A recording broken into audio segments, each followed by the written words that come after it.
주를 경배하리 엎드려 절하며 고백해 주 나의 하나님. 말씀 잠시 보도록 하겠습니다. 요한계시록 22장 제일 마지막 장 끝에서 두 번째, 그러니까 20절이 되겠습니다. 한번 제가 읽을 테니까 여러분들이 따라 읽어주시기를 바랍니다. 이것들을 증언하신 이가 이르시되 내가 진실로 속히 오리라 하시거늘 아멘. 주 예수여 오시옵소서. 한 번 더 따라합시다. 아멘. 주 예수여 오시옵소서. 마라나타가 무슨 뜻인지 아십니까? 다 아시죠? 마라나타 성교에도 있고 마라나타라는 찬양도 있습니다. 마라나타는 마란하고 아타 두 단어로 되어 있다고 볼 수 있습니다. 마라는 주님, 아타는 오십시오. 그렇게 제가 알고 있다가 어떤 책을 보는데 그게 아니라는 거예요. 그게 아니고 마라나 하고 타라는 거예요. 마란하고 아타가 아니고 마라나 하고 타. 제가 이 두 가지를 보고 제가 선생이니까 고민이 됐습니다. 마라나타는 어느 나라 말일까요? 성경에 있으니까 뭐 성경나라 말인가? 성경나라 말은 없습니다. 마라나타는 어느 나라 말인가? 이스라엘 말인가? 여러분들, 마라나타는 히브리어가 아닙니다. 이스라엘 나라 말이라고 해야 되나 말아야 되나 헷갈리는 순간입니다. 왜냐하면 이 마라나타는 말은 이스라엘 나라 사람들이 한 말은 맞지만 이스라엘 말이 아니에요. 어느 나라 말이냐? 아람어입니다. 아람어라는 것은 아람, 즉 다시 말해서 아시리아 지역에서 그 강대한 제국을 펼쳤던 아수르, 페르시아, 메디아, 바벨론 이르는 중동 지역 전체에 널리 퍼졌던 국제 공용어가 바로 아람어였습니다. 예수님 다시 오십시오라는 말이 왜 히브리어가 아닐까요? 예수님 제자들이 아람 사람입니까? 히브리 사람입니까? 제가 여러분 자꾸 괴롭히는 것 같죠? 예수님 제자들이 히브리 사람 아니에요? 기회 아니에요? 예수님 제자가 히브리 사람 맞죠? 그런데 왜 주님 다시 오십시오를 히브리 말로 안 한다는 거예요? 대답해 보세요. 이 모르는 게 아니라 여러분 뭔가 심각한 착각을 하고 사는 거죠. 지금까지 이건 지식의 문제가 아니에요. 히브리 사람들이 어찌하여 히브리 말을 쓰지 않고 마라나타라고 하는 외국어를 썼느냐는 거죠. 외국어가 아닙니다. 이미 히브리 사람들은 아람으로 동화된 그러한 상황이었어요. 예수님이 어릴 때 아람어를 썼다. 예수님이 지자들과 대화할 때는 아람어를 썼다고 하는 것이 대화 말입니다. 대화. 성경 문제가 나오면 심각한 논쟁에 들어가니까 일단 대화할 때는 예수님은 아람어를 썼을 거라고 하는 지금 학계 이제 주장들이 일어나고 있습니다.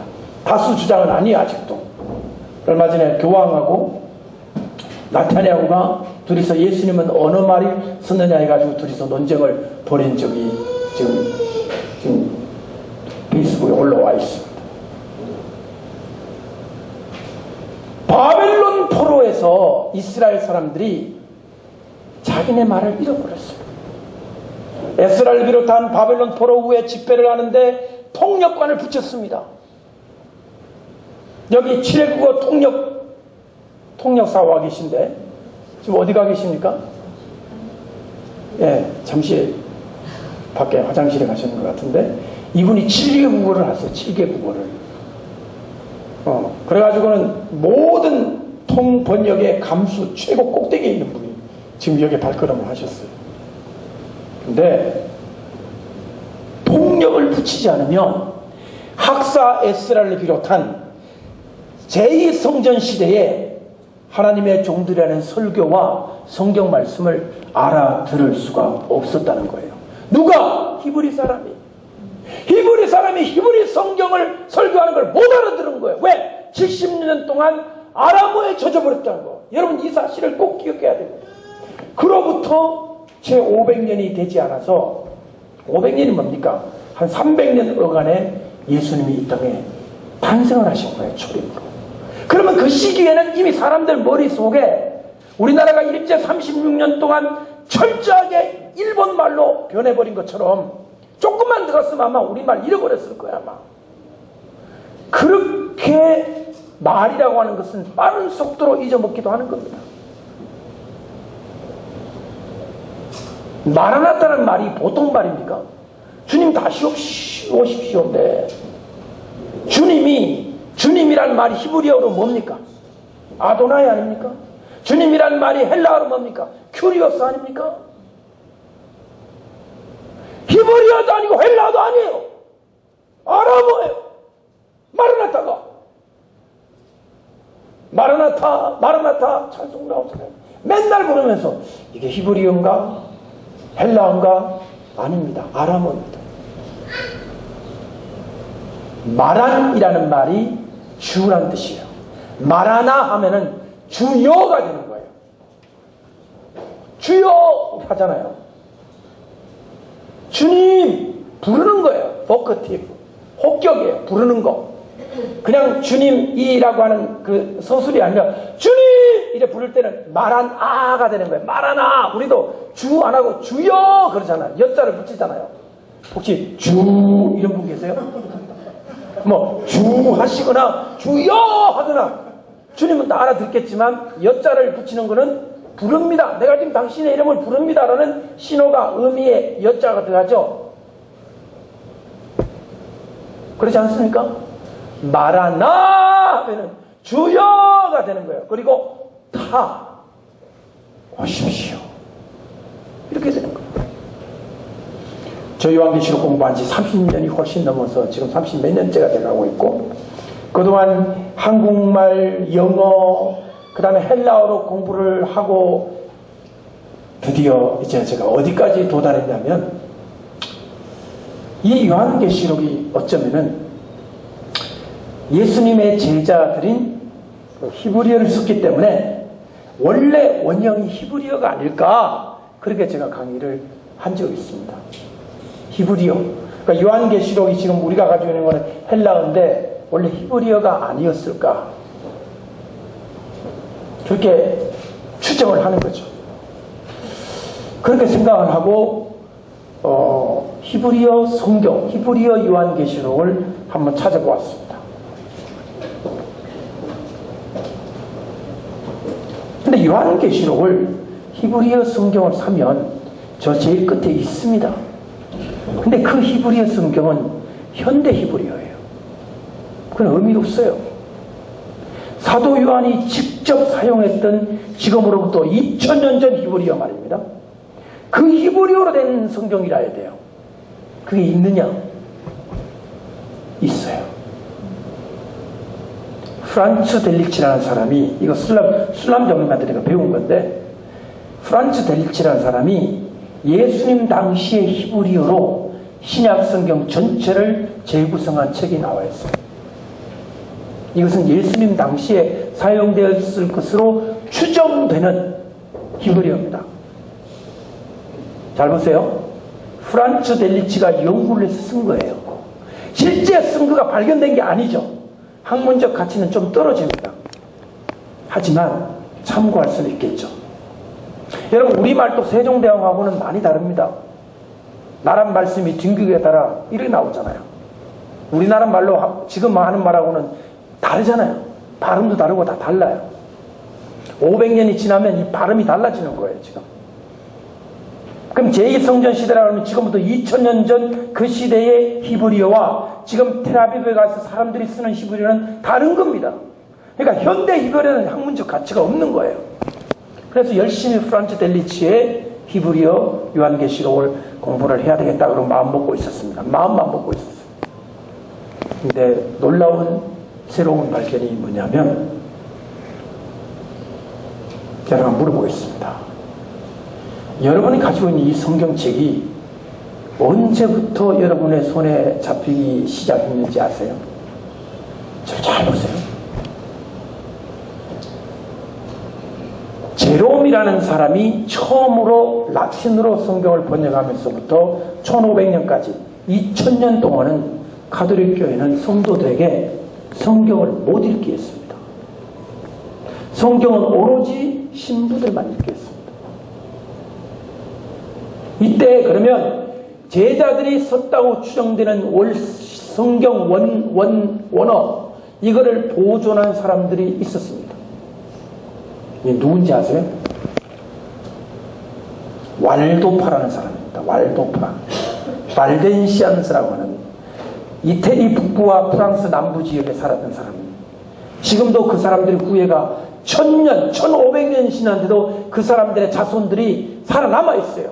안 죽고.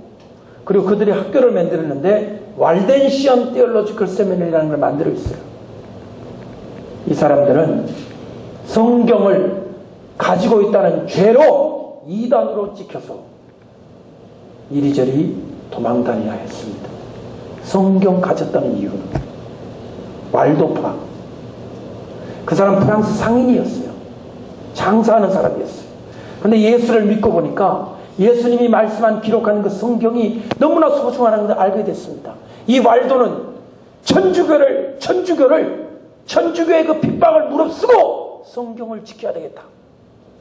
얼마나 외로웠을까요? 옆에서 그랬을 겁니다. 자네는 미쳤나? 장사나 하고 돈이나 벌고 살지. 그렇게 위험한 일을 왜 하나? 그가 없었다면 1500년경에 16세기나 1500년경에 여러분이 가지고 있는 이 성경의 대본이 되는 공인사본은 얻을 수가 없었을 거예요. 여러분의 성경이 지금 천주교에서 내려온 게 아니에요. 천주교가 가지고 있는 라틴어 성경을 번역한 게 아니란 말입니다. 천주교는 어떤 의미에서 성경 원어로 된 것을 묻어버리고 싶어 했어요. 전 천주교 싫습니다. 말씀에 대해 죄를 지은 교회예요. 그럼 교회도 아니죠. 자기들이 번역한 바티칸에 있는 그 불가탄역이라고 하는 라틴어 성경, 이것이 하나님이 감동을 준 유일한 책이라고 주장했습니다. 1000년이 지난 거예요. 500년에서 1500년까지 1000년 동안 말씀이 없는 시대를 보낸 거죠. 그러니까 신부들이 말하는 건 다 사실인 줄 사람들이 생각했던 거죠. 암흑시대라고 했잖아. 암흑시대. 그 암흑시대 언젠가는 불이 밝혀질 것을 믿고 성경을 지켰던 왈도, 이 발덴시안즈들은 드디어 세상에 히라보 성경을 세상에 드러내었습니다. 존경스러워요? 안 존경스러워요? 자, 발도 같이 사는 사람 약간 사이코 또라이 아니에요? 그냥 살지. 뭐 때문에 그렇게 남들이 안 가는 깊은 그 정말 좁은 길도 아니야. 외줄이야, 외줄. 외줄도 걸어가는 게 아니야. 그냥 이 잡고 가, 잡고. 이 불쌍한 인생을 살았지만 그는 하나님 앞에서는 인류에게 말씀을 전해주기 위해서 자기와 자기 가족 모든 것을 희생한 사람이죠. 여러분, 또 한 사람이 있었어요. 말도만 있는 게 아니라 이 왈도는 히라보 원전을 우리에게 제공해 줬잖아요. 그런데 하나님은 희한한 무리들을 한 무리들을 예비하셨습니다. 여러분, 때는 바야흐로 600년경 이슬람 제국이 번창했을 때 서브라파 지역과 이슬람 제국은 완전히 적대국이었습니다. 이 적대국, 그 이슬람 제국 그 속에 한 무리가 있었는데 그들이 바로 지금의 시리아 지역, 알레포와 다마스커스가 있는 지금의 시리아 지역에 있는 사람들이 뭐를 가지느냐? 아람어 성경을 가지고 있었던 거예요. 아람어 성경. 1960년대 이 아람어 성경의 사본이 발견돼서 워싱턴에 카프레이드를 하면서 워싱턴에 이 사본이 들어갔습니다. 이 사본 이름이 바로 카모리스. 1960년대예요. 얼마 안 됩니다. 지금 2012년이니까 고작 50년밖에 안 됩니다. 이 50년밖에 안 되는 이 카모리스 텍스가 영어로 번역돼 가지고 지금 나온 게 2008년도 예루살렘에서 첫 번째 영어로 발견됐습니다. 제가 이 책을 딱 보고 들어서 제가 쇼킹했어요. 여러분 들어보셨습니까? AD 70년에 성전 멸망할 때 예수님이 떠나라 그래가지고 산으로 도망한 사람이 있었다는 거 알고 계시죠? 이 사람들이 두 갈래로 도망을 쳤답니다. 저는 한 갈래가 벨라 광야로 요르단 지역으로 도망한 이 사람들만 알고 있었는데 우리 신학교에 우리 이종준 선생님 목사님 한 무리가 있었는데 그 한 무리는 바로 지금의 시리아 지역 산으로 도망한 사람, 레바논 산지로 도망한 사람이 있다는 거예요. 그들이 뭘 가지고 가느냐? 자기들이 예루살렘에서 숨어 살면서 가졌던 성경을 가지고 갔다는 거예요. 그것이 어디에 있었느냐면 그 시리아 지역에 있으면서 자기 주변은 완전히 이슬람으로 포위가 되어 있었는데도 아람어로 성경을 간직하고 있다가 1900년대까지 간직하고 있다가 드디어 드러낸 카모리스 텍스라고 하는 아람어 성경이 발견된 것입니다.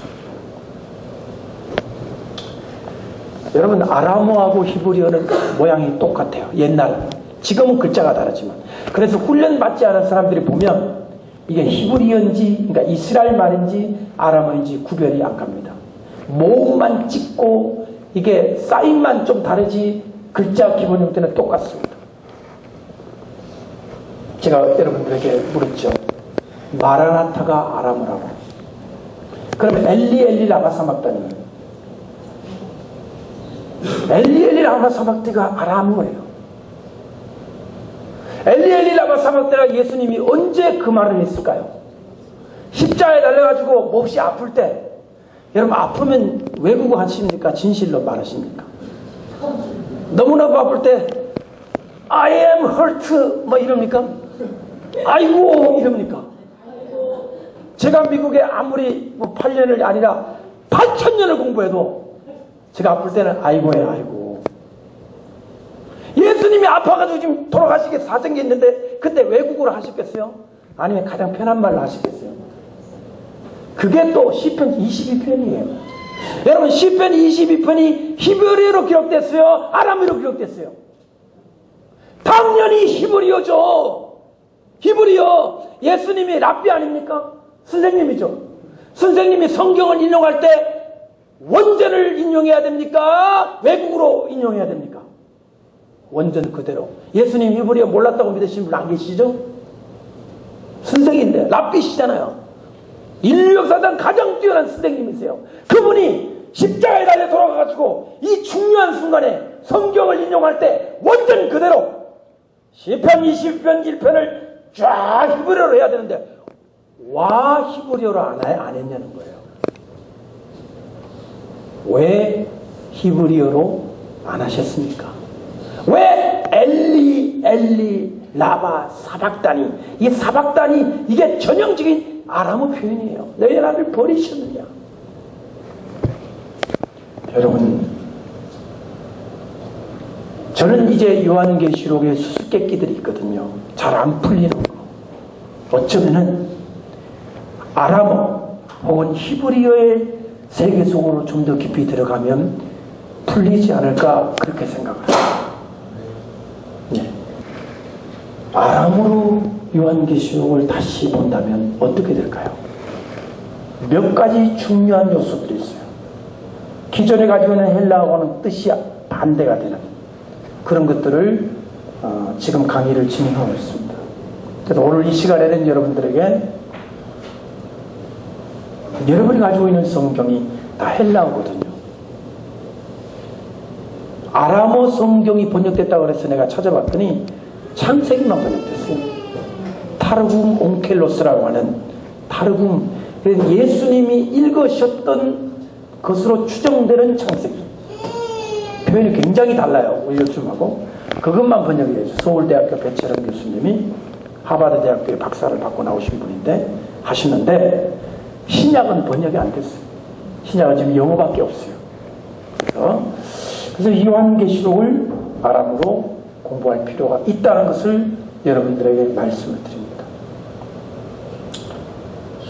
한번 따라해 보시죠. 마라나타. 한 번 더. 마라나타.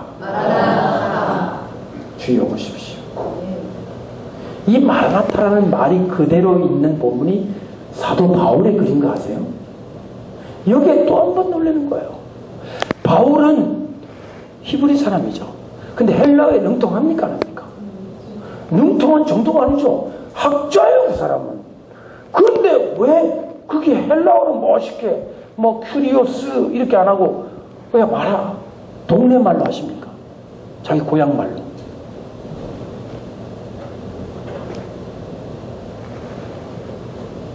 헬라어를 너무 잘 알잖아요. 박식하지 않습니까? 사도 바울은. 사도 바울하고 이 베드로하고는 달라요. 베드로는 이 어부잖아요. 어부. 그가 신학교를 제대로 나왔는지 예수님 신학교 다녔죠. 하지만 제대로 그게 학교인지는 학교라고 해야 됩니까? 예수님 학교. 그냥 줄줄 따라다니는 거예요. 그 베드로하고 정규 교육을 받아가지고 그 당시에 대검찰총장에까지 그 가말리엘 있잖아요. 그의 명령을 받았던 가말리엘이 대검찰총장, 그 정도의 높은 사람인데 그의 제자가 됐었어요. 바울이. 그런데 왜 헬라어를 안 쓰고 동네 사람들이 흔히 쓰는 아람어로 썼을까요?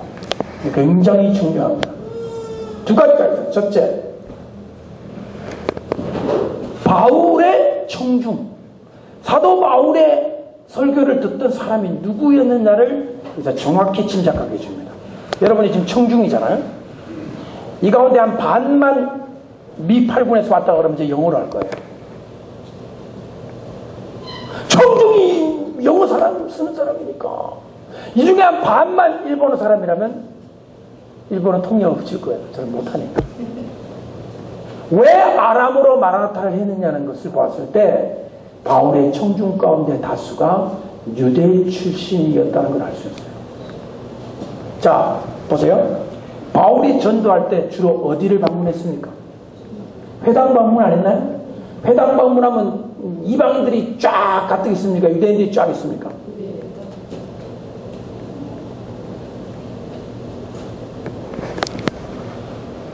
자, 보세요. 바울이 회당에 갔을 때 언제나 환영받았어요?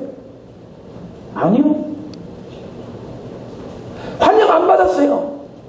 바울이 회당으로 갔을 때 어떤 곳에서는 핍박을 받았습니다. 그럼에도 불구하고 바울은 굳이 회당으로 갔습니다. 왜?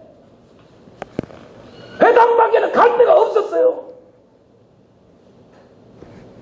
어디로 가야 됩니까? 바울이 그러면은. 복음의 접촉점이 회당밖에 없었던 거예요. 복음의 접촉점. 자기가 유대인이니까. 그래, 핍박을 감수하고라도, 때로는 배척을 감수하고라도 노크를 했던 거예요. 회당에. 그랬더니 어떤 회당에는 마음을 열고 한번 말해달라. 그래서 어느 지역에 들어놓으니까 3주를 연속으로 설교해달라 그랬죠. 바울이. 그러면 바울이 짠 나타났습니다. 이방인 지역의 회당에 갔습니다. 거기는 두 가지 언어가 동시에 활용된다는 걸 금방 알 수 있죠. 일단 이방 지역이니까 헬라어. 그러나 사람이 히브리인이니까 히브리어와 아람어가 그 속에 녹아져 있죠. 사도 바울의 사역에도 끝까지 아람어와 히브리어가 따라붙었던 거예요. 절대로 무시할 수 없습니다. 근데 오늘날 신학교와 오늘날 한국 세계 교회는 이 히브리어, 아람어 이 두 가지를 내가 하이픈을 붙입니다. 그냥 두 가지가 섞여 있기 두 가지 굉장히 다 중요하기 때문에 히브리와 아람어를 신약 성경에서는 거의 생각을 안 하고 있어요. 신학교에 가면. 그러면 이게 오늘날 저의 사역과 어떤 의미가 있느냐? 여러분, 아이시스가 목 잘라 죽이고 하는 거 왜 그런다고 생각하세요? 목을 잘라 죽이잖아요. 총으로서 총탄을 아끼려고 그러나? 그것도 칼도 심장에 푹 찌르면 되잖아요. 근데 목을 잘라 이렇게 댕강댕강. 그런데 보니까 들어오십시오. 네. 제 40년 친구가 지금 오고 있어서 지금 너무 흥분해가지고. 자, 저를 주목하십시오. 여러분, 꼬란 저는 안 읽어봤는데, 꼬란에 가면, 제가 이제 그 페이스북이나 이걸 통해서 본 건데, 혹시 틀리면 저한테 수정하십시오. 목을 자르라는 명령이 있다는 거예요. 그 안에. 맞죠? 목을 자르라. 이런 경우에는 목을 잘라라. 왜? 도둑질하고 잡히면 뭘 잘라라? 손모가지를 잘라라. 자르는 거예요. 그게 그 사람들 법이잖아요. 그러니까 목 자르라는 법이 있기는 목을 자르는 거예요. 그 아이시스의 본거지가 바로 아람어 성경을 끝까지 지켜냈던 그 장소예요. What a coincidence. 이게 우연의 일치치고는 너무 막 떨리지 않나요? 어째서 거기란 말인가?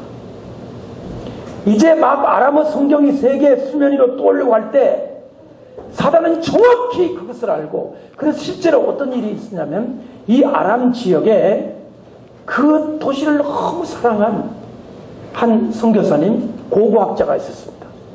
이분이 그 땅을 너무 사랑해가지고 자기 아들 이름과 딸 이름까지 그 도시에 이름을 붙일 정도로 그 땅을 사랑한 한 고고학자. 그 사람이 어떻게 죽었는지 아세요? 성벽에 몸을 반을 갈라가지고 처형을 해가지고 세계 위대한 아람어 고고학자가 거기서 죽었습니다.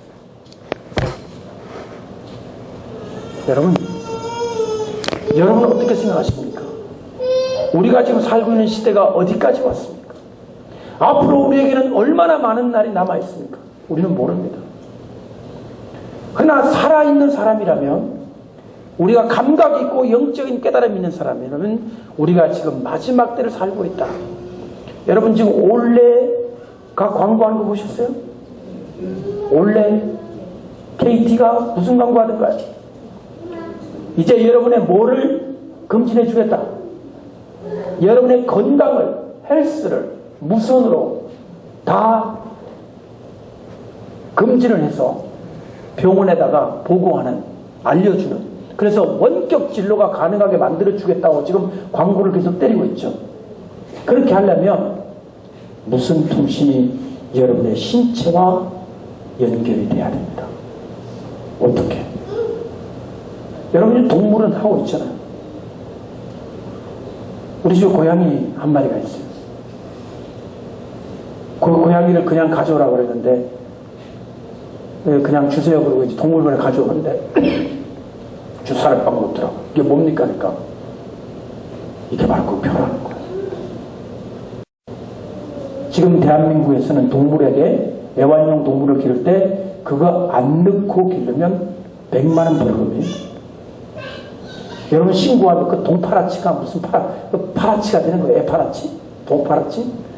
애완용 동물인데 저 집에 그 표 안 받고 지금 키우고 있습니다. 신고하면 신고 포상금 받아요. 언제 이게 강제로 됐어요? 이거에 대해서 공청회 들어본 적이 없어요. 나는 오늘 법이 돼버렸어요. 여러분, 이것이 동물의 세계에 완전히 다 된 다음에, 그 다음에 아무 문제가 없음이 밝혀졌음. 국회의원들이 해가지고 사람에게 만약에 이걸 집어넣는다고 하면 어떡하실래요? 여러분, 받으실 거예요? 네? 받으면 원래가 광고하는 거 만들어 여러분의 맥박수, 여러분의 체온, 여러분의 당 지수, 여러분의 혈압 그대로 여러분의 주치의에게 보고가 가요. 그 주치의는 띵동땡 하면은 여러분에게 필요한 약타라고 문자, 고객님 몇 번 약국에 타세요. 그럼 가면 가 있어. 결제만 하면 돼. 병원에 예약할 필요 없고 상담도 할 필요 없어요. 처방까지 당장 날아와 문자로. 이게 편리한 겁니까? 아니면 인간을 또 하나 얽으면은 진짜 엄청난 족쇄를 우리에게 채운 것입니다. 여러분 이번에 워싱턴에 제가 갔잖아요. 말로만 듣던 손 옆에 번호를 봤습니다. 그게 뭐냐? 유태인들을 수용해가지고 유태인들 팔뚝에다가 문신을 새겼어요. 근데 그게 기록되어 있어요. 문신을 새길 때 바늘로 찌르죠. 일부러 아프게 찌르대요. 모욕적으로 번호가 막 한 9개 이렇게 되더라고. 그 번호를 받았을 때 그 아픔, 고통과 모욕감 이런 것들이 겹쳐가지고 그 기록이 너무너무 정말 죽고 싶었다는 그 기록들이 그 안에 이렇게 설명이 되어 있는 걸 봤습니다. 전부 이렇게 해놓고 이 표를, 이 숫자를 새기는데 일조했던 바로 과학기술이 IBM 컴퓨터였다는 거예요. 근데 IBM 컴퓨터, 유명한 컴퓨터에 써야 됩니까? IBM. 지금 전 세계가 하나도 남겨놓고 있죠. 기술은 다 끝났어요. 넣기만 하면 되는데 저와 여러분 같은 극단적인 근본주의자들이 반대하기 때문에 눈치를 보고 있는 거죠. 그러려면 법이 만들어져야 되죠. 비상, 뭔가 통제할 수 있는 뭔가 건수, 이유, 합당한 타당한 어떤 그 이유를 발견해야 되는 거예요. 그것이 테러겠죠. 테러를 방지하기 위해서 그렇게 한다.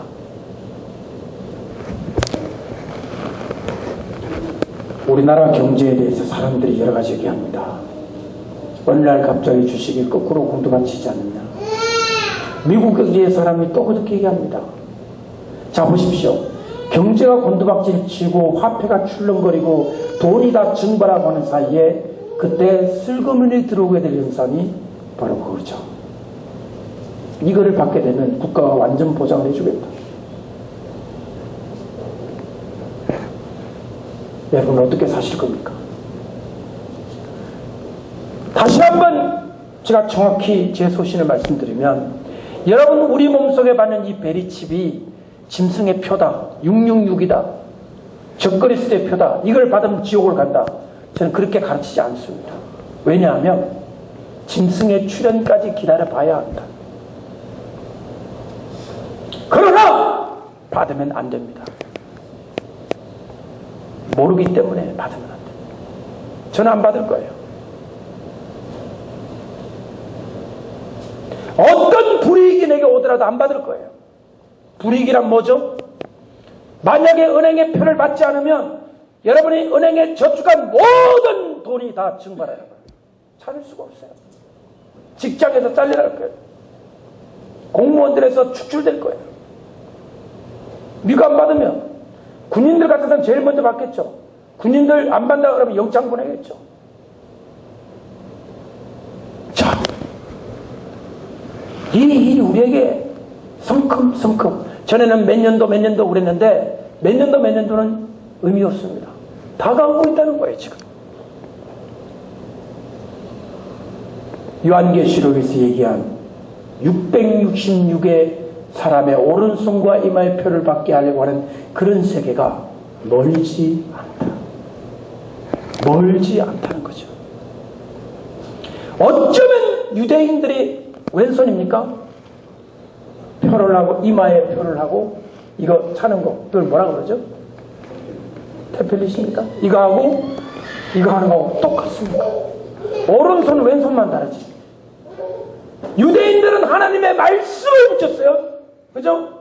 그런데 마지막 적그리스도는 짐승의 표를 붙이게 한다 이 말이에요. 이번에 미국 가면서 보니까 시계가 아니라 이제는 건강을 체크하는 여러 가지 장치들이 다 손목으로 들어오고 있더라고요. 베스트바이나 이런 데 가보니까 그걸 차면은 혈압, 맥박, 당, 뭐 이런 것들을 다 이렇게 조져주는 장치들을 전부 이제는 시계화시키고 있는 걸 봤습니다. 손목으로 오는 거예요. 손목. 성경에 희한하지 않습니까? 왼 발목과 이마라고 안 하고, 왼 발목과 뒤통수라고 안 하고, 왜 오른손이라고 했냐고. 왜 이마라고 그런지 모르겠어요. 근데 이마라는 것을 알아보고 보니까 정확히 말하면요, 두 눈썹 사이로 맞아요. 두 눈썹 사이에 이런 점 붙이고 다니는 민족이 어느 민족이죠? 이상하잖아요. 그 빨간 거. 근데 아무리 예쁘게 생겨도 그 빨간 점 보니까 갑자기 막 소름이 쫙 끼치더라고요. 사람 아닌 것 같아. 왜? 그러니까 우리는 이마니까 뭐 이마 여기 어딘가 이렇게 생각했거든요. 근데 성경 문자 그대로 아람어로 보면 두 눈썹 사이, 여기. 그래서 인도 사람 하는 거 보니까 인도는 여기다 안 붙여요. 여기. 그리고 손가락 붙여보니까 여기 돼 있죠. 이야, 이상하잖아요. 따라합시다. 저쪽 인간들도. 아니, 따라하세요. 저쪽 인간들도 뭔가는 안다. 왜 그런지 전 몰라요, 저는. 하지만 뭔가를 어렴풋하게 아는 것 같아. 계시록 13장을 알았나? 습관머니가? 나는 그걸 그렇게는 주장할 수 없어요. 하지만 이상하다. 뭔가는 아는 것 같다. 이런 걸 제일 많이 느끼는 곳이 일본이에요. 일본 가면 요한계시록 공부하기 다 좋은 곳이 일본이에요. 일본은 이게 섞여 있기 때문에, 혼합이 되어 있기 때문에 이것을 계시록의 관점을 딱 보면 보여요. 이게 옛날은 보여요. 저게 저거다. 이게 일본에 가면 그것들이 그냥 아주 그냥 창조적으로 결합이 되어 있어요. 절에 딱 가도 보면요, 한국 절하고 틀려요. 아주 그냥 짬뽕이에요. 짬뽕이 무슨 뜻이에요? 네? 짬뽕은 하나만 먹는 게 아니죠. 여러 개를 다 넣고 그냥 확 끓여가지고 국물 쫙 내는 게 이게 짬뽕 아닙니까? 짬뽕이에요, 일본은. 그래서 일본이, 제가 일본을 뭐 열 몇 번을 다녔잖아요. 일본을 가면서, 이 나라가 공부하기 참 좋은 데다. 계시록 공부하기는 아주 좋은 데다, 그 생각을 했습니다. 우리나라는 제가 보니까 이거 혼합이 이제는 다 이렇게 다 갈라져 나간 역사적 시기가 지낸 것 같아요. 그러니까 불교는 불교로 쫙 하고 기독교는 기독교, 유교는 유교, 이렇게 점점 이렇게 갈라져 왔는데, 우리 한국 사람은 짬뽕을 좋아 안 해요. 내가 보니까. 무슨 뜻이냐면, 아까 우리 형제하고 얘기했는데, 한국 사람의 특징 가운데는 무엇이 더 옳은가를 따지는 것이 굉장히 발달된 게 한국이고요. 일본은 아니에요. 일본은 같이 그냥 쫙 그냥 놓고 그냥 푹 끓이는, 짬뽕을 만드는데 발달된 민족 같아요. 일본은 한국과 틀려요. 그러니까 일본은 종교끼리 싸우는 것이 우리처럼 이러지 않았어요. 아예 그냥 다 완전 전멸시켜버리든가, 안 그러면 확 뒤집어지든가, 이런 특징이 있지, 우리처럼 이러지 않아요. 우리는 지금 불교, 기독교, 유교가 이 산발을 세우고 있잖아요. 일본은 그렇지 않았어요. 일본은 불교다 딱 하잖아요. 잔인할 정도로 다 죽여버려요. 기독교를 믿었던 그 다음에 천주교죠. 그래서 어마어마한 사람이 죽었습니다. 일본에 흘린 그 정말 키리스탄의 피가 얼마나 많은지 말도 못해. 아니 그냥 뿌리도 없애버려. 그냥 그렇게 없애버려요. 그러니까 우리나라는 이게 딱 굉장히 무엇이 더 옳은가, 무엇이 더 진리에 가까운가를 굉장히 따지고 싸우고 논쟁하는, 그런데 탤런트가 있어요. 탤런트. 그러니까 장로교만 152개 파로 나눠진 거예요. 부끄러운 일이면서 한국 사람의 DNA에 뭐가 있는지를 아주 극명하게 보여주는 거예요. 이것은 좋은 점도 있고 나쁜 점도 있습니다. 그러니까 좋은 점만 살려야 되는 거예요. 오늘 저희는 다시 한번 이런 생각을 해봅니다. 저는 구약 다니엘에 이런 말이 있죠. 환난이 시작이 되면 지혜로운 자들이 몇 명들이 있을 터인데 그들이 칼날과 고난에 고생을 많이 할 거다. 그러나 도움을 조금 얻기는 얻겠지만 그들이 많이 고생을 당하게 될 거다. 그러나 많은 사람을 오른대로 돌아오는 자는 뭐같이 빛나리라? 여러분 그 구절만 알고 있잖아요. 별같이, 별만 알고 있잖아요. 네? 하늘의 별같이. 별만 알면 안 돼요. 무궁화도 알고 대위 시절도 있어야 별을 따는 거지. 그냥 별만 봤는데 별만. 문맥을 알아야 될 거 아니에요. 별만 따려고 그러지 말고.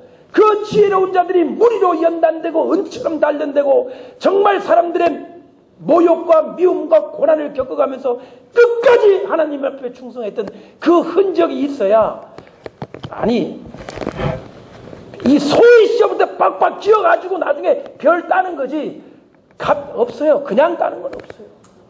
여러분 지금 계급이 뭐라고 생각하십니까? 우리 아들은 지금 1등병. 육군 15사단 들어가서 지금 팍팍 끼고 지금 1등병 이제 상병을 끊임없이 바라보고 있습니다. 그래가지고 영광의 이 4개를 받으면 병장 나올 때는 뭐 박수 쳐준다 그러죠? 장군한테 장자하고 한문은 다르지만 느낌은 장이잖아요. 병장을. 저는 병장을 못 따르고 그냥 중간에 나왔지만 저는 병장들이 부렸습니다. 네. 여러분, 우리가 주님의 나라의 신부들이고 군인들이라면 십자가를 질 각오를 하셔야 별도 따고 영광도 없는 거예요. 가만 앉아서 떡만 먹자 이건 없어요. 고난을 내 몸에 채우시기 바랍니다. 아까 우리 전사님 찬양인도 하시면서 나중에 멘트 날릴 때 참 꼭 나보고 하는 것 같아서 너무 괴로웠습니다. 왜냐하면 이렇게 영화로우신 주님, 능력과 부와 지혜와 존귀하여 하나님 위대하신데 나는 그동안 월세 관리비라는 이 두 단어, 난 이 두 단어가 그렇게 내 인생에서 많이 나올 줄 몰랐어요. 나는 월세 관리비라는 이 두 단어가 내 인생하고는 상관이 없을 줄 알았어요. 이 두 단어가 예수님, 사도 바울 다음으로 내 입에서 계속 많이 나와거든요. 얼마나 창피하든지 나 이제 다 잊어버리게 됐어요. 내 입에서 다시는 월세 관리비라는 단어가 안 나오게 해 주십시오. 그렇게 기도를 했는데, 그리고 이제 이 기도대로 응답될 줄 믿습니다. 그리고 이제 앉았는데 내 믿음대로 될지어다 그렇게 될 줄로 믿습니다. 아까 우리 연년 보고 하면서 이 학교가 처음 시작될 때 함께 하셨던 분들은 압니다. 우리 저 뒤에 촬영하시는 교수님, 저희 학교 오셔가지고 머리털이 더 많이 없으신 것 같아요. 원래도 없었는데 완전히 그냥 거의 그냥 실종당. 전기가 내려가가지고요 발전을 했어요. 발전. 기름 넣어가지고 발전. 하나님의 교회에 불을 내리다니. 지금 내가 그런 마음이 생겼어. 왜냐면 이게 내공이 쌓인 거예요. 그러니까 이제 그런 배짱이 생기더라고요. 이 사람이랑 겪어봐야 돼. 애도 한 번 낳으면 두 번째 잘 낳잖아요. 그러니까 처음에 한 번 겪었기 때문에 저는 이제 괜찮습니다. 참 여기 동탄으로 오면서 많은 일이 있었습니다. 정말 제가 뭐 저뿐 아니라 지금도 진행 중이고 죽다가 살아난 분들 많이 계시고 참 그거를 안타깝게 바라보시면서 기도하신 우리 동지들이 가운데 다 계시는데 여러분이 증인 아닙니까? 그러나 하나님께서 살아계시고 아멘. 누가 살아계세요?